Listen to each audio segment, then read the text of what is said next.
There is a coffee mug on the shelf above my workbench that I have not touched in 14 months. White ceramic, chipped on the handle from the time it fell off the kitchen counter in 2009, and I glued it back together instead of throwing it away. She gave it to me for our 3rd anniversary. It says, "World's okayest engineer," because that was her sense of humor, dry and small, and something you had to already know her to understand.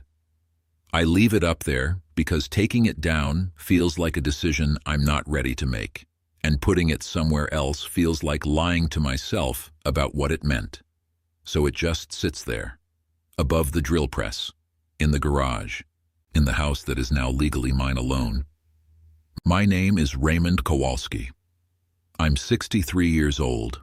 I spent 31 years as a structural engineer for a civil and infrastructure firm out of Lancaster, Pennsylvania, which means I spent 3 decades looking at things that were supposed to hold weight and figuring out whether they actually would.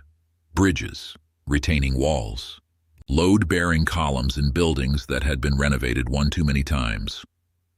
I was the person you called when something wasn't behaving the way the blueprints said it should. I got good at reading the gap between what something looked like and what it was actually doing. I thought that skill was confined to concrete and steel. I was wrong about that. I need to tell you something before we get into the rest of this. I'm not angry anymore.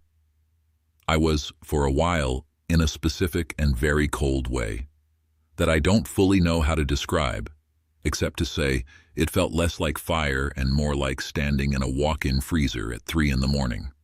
But I'm past that. What I am now is something I don't have a clean word for. Clearer, maybe. About what was real and what I'd been telling myself was real, and about the difference between those two things, which turns out to be considerable. I want to say that up front, so you understand the tone of what I'm about to tell you. If something in this story sounds familiar to you, if you've ever found yourself carrying the weight of a life and a relationship and wondering why your hands are the only ones underneath it, stick around. What happened to me took a very specific shape, but the feeling underneath it is one I think a lot of people know. Lorraine and I met in 1981 at a house party in Harrisburg. She was 22, I was 22, and she was the funniest person in the room without trying to be. We got married in 1983 in a church in her hometown of Mount Joy, which is a small borough in Lancaster County, the kind of place where everybody knows your family name, and the pastor has been the same man for 40 years, and your wedding is going to be in the church bulletin regardless of whether you want it to be. I was from Allentown originally, which made me something of an outsider in Mount Joy for longer than I expected. Not unwelcome, just not yet known. There's a difference. It took about a decade before her family stopped thinking of me as the engineer from Allentown and started thinking of me as Ray. We had 2 kids, Paul and Dana, born in 1986 and 1989. Good kids, quiet kids, like me. I coached Paul's Little League team from 1993 to 1997, drove Dinah to her violin lessons every Wednesday for 6 years. And somewhere in that stretch of ordinary years, I became the kind of person who just handled things. The furnace, the taxes, the refinancing in 2001 when rates dropped, and I calculated the long-term savings to the dollar, and Lorraine just said, "Whatever you think, Ray." The car trouble. The basement that flooded in 2004 and the subsequent argument with the insurance company that I won by sending them a 16-page letter with photographs taken at measured intervals and a detailed cost breakdown they couldn't dispute. I did not resent any of it. I was built for it. There were years in there that were genuinely good. I want to say that clearly because this story isn't about a marriage that was secretly hollow the whole time. Saturday mornings when the kids were young, and we'd all end up in the kitchen making pancakes, and the radio would be on and nobody was going anywhere. A trip to the Outer Banks in 1997, where it rained for 4 days, and Lorraine found a used bookstore, and we stayed in it for 3 hours. Her laugh, which was specific, which started quiet and then got loud very fast in a way that always caught you off guard. Those things were real. I need to be fair about that. What I didn't fully see, and I've had a lot of time to think about this, is that being built for something doesn't mean you're being used for it fairly. Lorraine had friends. She always had friends, more than I did, because she was the warmer one, the one who remembered birthdays and sent cards and showed up at the hospital when someone's mother had a hip replacement. Her closest friend for most of our marriage was a woman named Carol Dressen, who I'll get to in a moment. And she had a long-time friendship with a man named Gary Ketch, who had gone to high school with her in Mount Joy, and who had, about 15 years into our marriage, started a small commercial real estate investment group in York that did well enough through the mid-2000s that Gary spent most of his time at charity dinners and on golf courses and at wine events that Lorraine attended with him occasionally while I was working late or traveling for job sites. I was in Syracuse for 6 weeks in 2019, overseeing the structural assessment of a pedestrian bridge that had developed a compression issue at one of its midspan supports. I called home every night. She told me things were fine. I believed her because I was a person who believed a structure was sound until I saw evidence it wasn't, and because I wanted to believe her, which is a different thing entirely. I'm not going to pretend I didn't notice. I noticed. What I did with what I noticed is something I've thought about a lot, and the honest answer is that I applied the same logic I would to a structure that was showing minor stress fractures. I categorized it as within acceptable tolerances. I believed the design was sound. I kept loading it. That's an engineering thing to say. It's also, I now understand, a very costly thing to have done with my own marriage. I'm sharing all of this with you because I want you to have the full picture, not just the dramatic parts. The dramatic parts don't mean much without the 40 years before them. If you've ever been the steady one in a family that mistook your steadiness for contentment, you might want to stay with this. Hit that subscribe button if this is the kind of story that speaks to something you've carried. I'll keep going. The diagnosis came on a Tuesday in September of 2022. Stage 2, non-Hodgkin lymphoma. The oncologist was a young woman named Dr. Vance, who wore her hair in a braid and spoke in a precise, unhurried way that I recognized and appreciated. She laid out the situation, the numbers, the treatment protocol. I took notes on a yellow legal pad, the same way I would have taken notes in a client meeting. I asked about the success rate for this specific subtype. She said between 70 and 80% with the standard treatment protocol. I wrote that down too.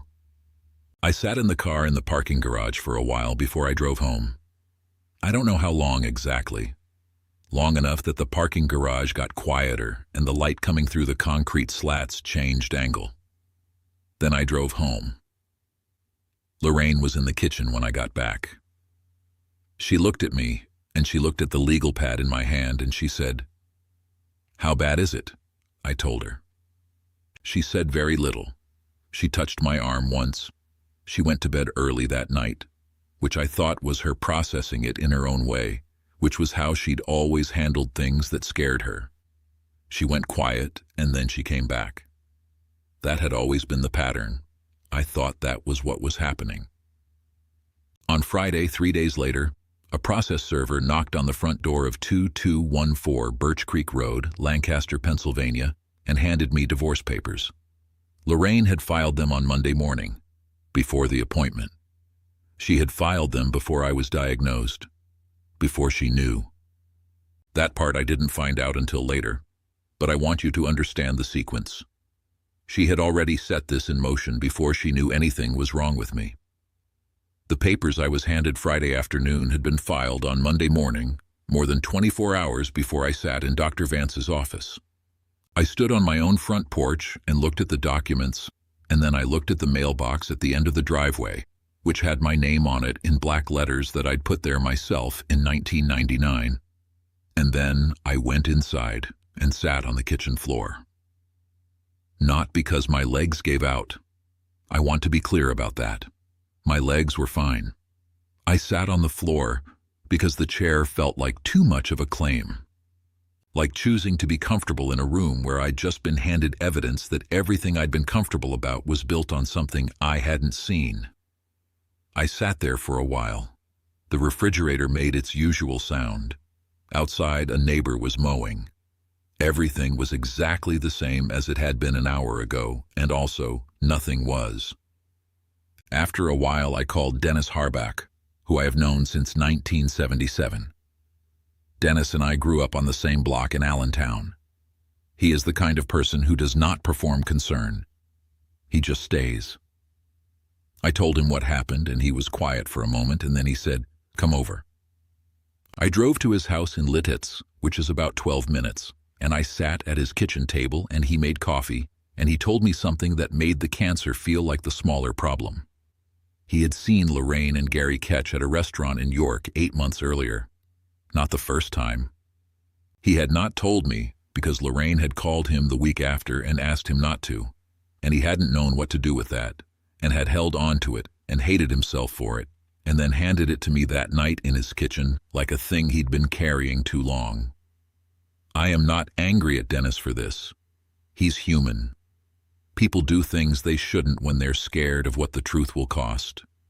What he told me explained certain things. The weekend conferences Lorraine had started attending more regularly since 2019. Gary's name mentioned more casually in conversation over the last few years. The way she'd stopped asking about my work, which she used to find at least mildly interesting, and started seeming faintly impatient with the parts of my life that didn't move at the pace she'd settled into. I drove home from Dennis's that night, made a pot of decaf because the oncologist had mentioned limiting caffeine during treatment, and I sat at my desk in the study where I'd done 30 years of billing calculations and project reviews, and I opened my laptop. Lorraine had, over the course of our marriage, occasionally used my laptop when hers was slow or being updated. She had her own email account, but it was linked through the household Google account we'd set up in 2011. I'm not going to say I wasn't looking for something. I was. But I wasn't looking for what I found. There was an email thread between Lorraine and Gary Ketch going back to April of 2021, 18 months before the divorce filing. I am not going to reproduce the personal parts of it here because they are personal, and also because none of them are the part that matters to this story. The part that matters is a thread from June of 2022, 3 months before my diagnosis, in which Lorraine discussed timing. The word she used was timing. She mentioned that she had spoken with an attorney, that the attorney had advised her on the division of marital assets in Pennsylvania, specifically regarding the house and the retirement accounts, and that the attorney had suggested that filing before certain retirement account thresholds were reached in the fiscal year would be advantageous. The email from Gary in response said, "In full, whatever you need, you know where I stand." I sat at that desk for a long time. Here's what I want to say about what happened in the next 24 hours. I did not call her that night. I did not text her. I did not leave an angry message or drive to wherever she was. I printed the thread, dated and time-stamped by the email server, put it in a manila folder and labeled the folder. Then I called my firm's legal contact in the morning, who referred me to a family law attorney named Susan Park, whose office was in a converted row house on Prince Street in Lancaster City. I had an appointment with her by that Monday. I want you to understand that every bone in my body wanted to call Lorraine, not to confront her. Just to ask her if she had actually meant to do this way. If there had been some version of this I could have seen differently if she'd just told me. I wanted her to tell me there was an explanation, and I wanted to be naive enough to believe it. I had been the steady one for 41 years, and I wanted one more time to let someone I loved talk me down from what I already knew. I did not make that call. The attorney, Susan Park, was, without any sentimentality about it, one of the sharpest people I have ever sat across a table from. She read the email thread without reacting, which I respected. Then she set it down and looked at me and said, "This was deliberate timing on their part." not a question, an observation. I said I understood that. She said we would need to document the full asset picture, going back to the date of marriage, including any transfers or investments Lorraine had made jointly or independently in the preceding 3 years. I told her I had kept records of all of it. She looked slightly surprised. I told her I had kept records of everything, always.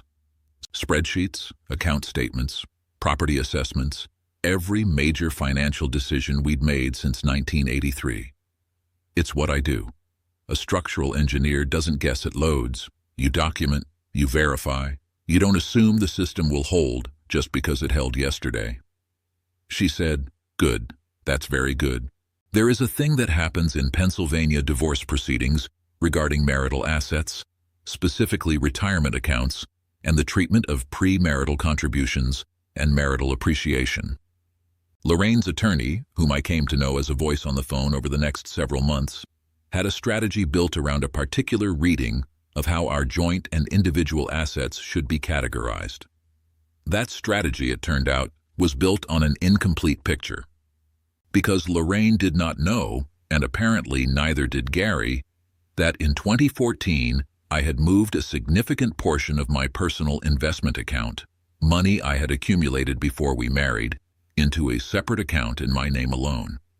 I had done this on the advice of a colleague who had gone through a rough divorce in 2013 and suggested I maintain the distinction going forward. I had thought nothing of it at the time. I had filed the account statements with my other documents and promptly forgot to think about it as anything other than an account. The value of that account in 2022 was just under $280,000. Under Pennsylvania law, pre-marital assets maintained in separate accounts and not commingled with marital funds retain their character as separate property. Susan Park presented this documentation in a meeting in her office in March of 2023. Present were Lorraine, her attorney, Susan, and me. There was a window behind Susan's desk that looked out onto a small courtyard where someone had planted ornamental kale that had gone leggy from the winter. I remember staring at it while Lorraine's attorney absorbed what he was looking at. Lorraine sat to my left. I had not been in the same room with her since November. She was wearing a dark green blouse I didn't recognize. She had gotten her hair cut shorter.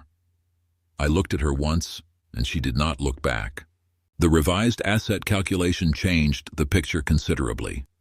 The divorce settlement, finalized in June of 2023, resulted in an outcome substantially different from what Lorraine's original filing had aimed at.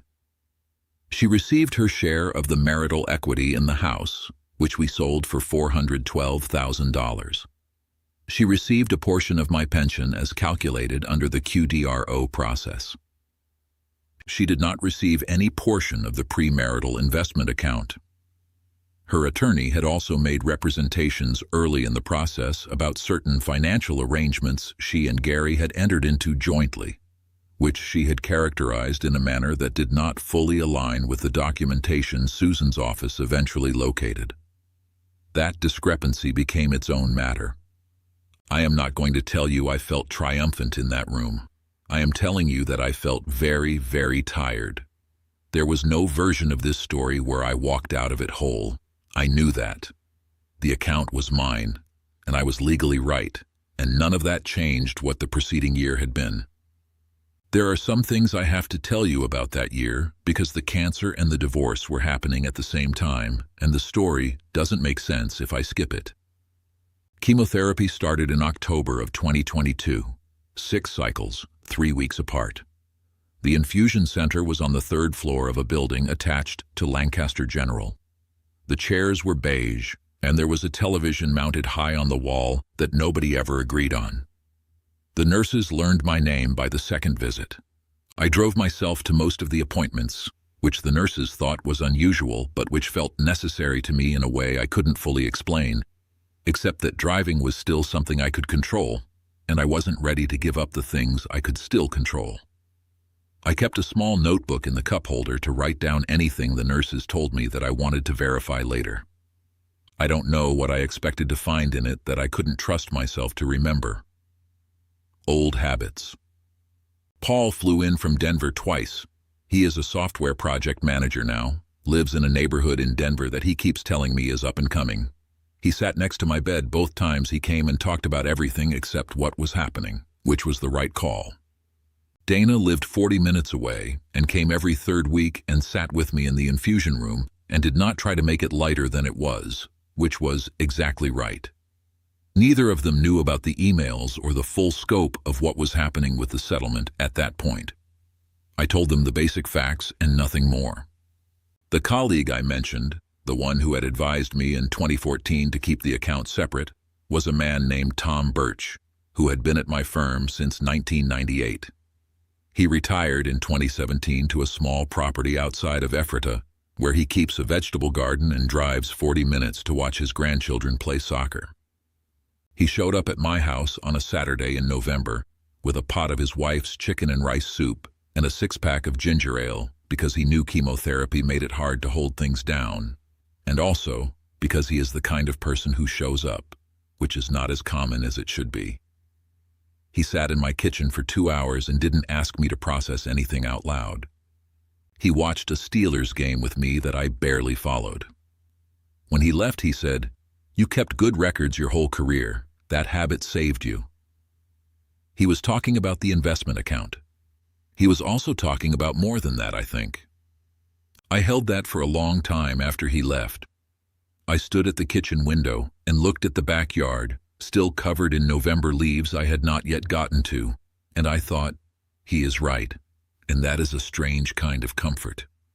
If something in this is sitting with you, if you've ever found yourself wondering whether the years you gave to something were actually seen or just consumed, I'd ask you to leave a comment below. I'd like to hear what brought you here. People don't usually find their way to stories like this by accident. The last scan in April of 2023 showed complete remission. Dr. Vance delivered that news in the same unhurried voice she'd used to deliver the original diagnosis, which I appreciated for its consistency. I sat in the parking garage again. This time I called Dennis. He answered on the second ring. "I want to tell you about Carol Dressen now, because she's part of the picture I haven't given you yet." Carol was Lorraine's best friend. They had known each other since before I came into the picture. I had always liked Carol, genuinely, in the mild way you like people who are woven into a life you share with someone else. What I found out, through the email thread and through some subsequent conversations I wish I hadn't had to have, was that Carol had known about Gary for at least 2 years before the filing. She had been present at some of the York events. She had known, and she had called me every Christmas and sat across from me at Thanksgiving dinner at our house for 2 years while knowing. I have not spoken to Carol since, not from anger exactly, from the simple recognition that there are people whose presence in your life was constructed around a thing that is no longer there, and once that thing is gone, the scaffolding goes with it. There is nothing to rebuild because the thing it was built around is not there anymore. I suppose I could have let her explain.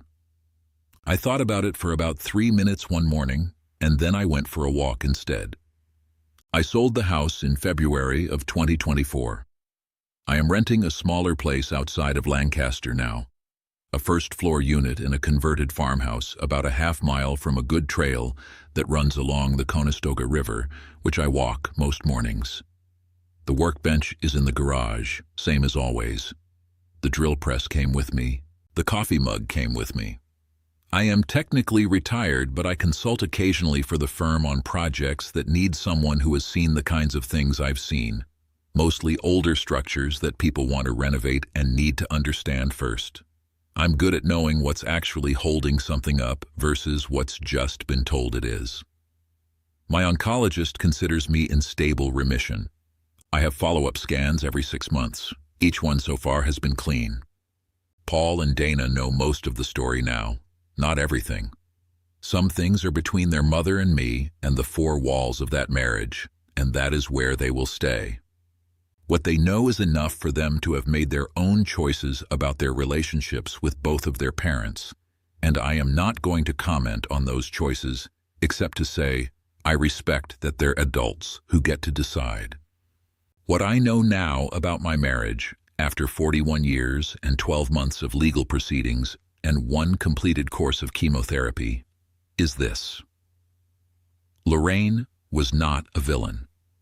She was a person who wanted something different and did not know how to say so, and eventually chose a method of getting to it that required lying to me and planning around me for a year and a half. I understand, at some level, how a person gets there. You convince yourself that the lie is kinder, that the person being deceived has enough other things to think about. That timing is strategy and not cruelty. I don't need her to have been a monster for what she did to have been wrong. But I also know that I spent 41 years being the person who made that marriage functional, who kept its financial scaffolding intact through job changes and recessions, and 2 kids, and a basement flood and 2 cars at a time and a refinance in 2001. And when the scaffolding finally came apart, what I found underneath it was a better organized system than she had counted on. Not because I was preparing for this, because I was always preparing for everything, because that is what you do when you know how much weight a structure has to hold. The mug is still on the shelf. I haven't decided what to do with it. Maybe I'll leave it there until I do. There's no deadline on figuring out what something meant to you. What I will tell you is that I got up every single morning during that year, drove to chemotherapy or to Susan Park's office or to the trail by the Conestoga, and I handled it. Not because I am made of something special, because it was there to be handled, and I was the person who handles things. That particular quality of mine has cost me in ways I'm still calculating, but it also saved me when the math actually mattered. If you found this today, and it helped you feel a little less alone in whatever you're carrying, that's enough. That's what I was hoping for when I decided to tell it.